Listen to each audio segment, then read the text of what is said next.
istorinių medžių liekanos, tai su pirma kelmai, svarbus tiek kaip istorinių požinių, tai gamtinių, tai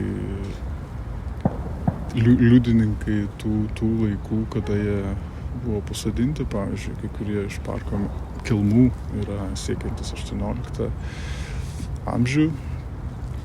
Antra vertus, tai yra galimybė tiems medžiams ataugti, reiškia tam pačiam medžiui. Pavyzdžiui, liepos gana lengvai atauga, jeigu joms yra leidžiama iš tų senųjų kelmų ir toliau gali savo gyvuoti ne vieną šimtmetį, kaip suformuojant keliakamienį medį arba kad ir vieną kamieną palikus išaugus iš to kelmo.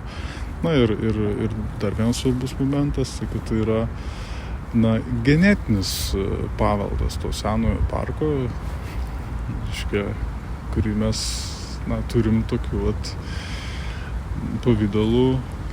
Reikia nepamiršti, kad kiekvienas parkas tai yra ne tik žmogaus, bet ir gamtos kūrinys ir jo pagrindą sudaro gamtinė medžiaga, kuri yra gyva, nuolat kintanti ir ta kaita ilgainiui ir formuoja tą parko tiek gamtinę, tiek meninę, istorinę ir kitokią vertę.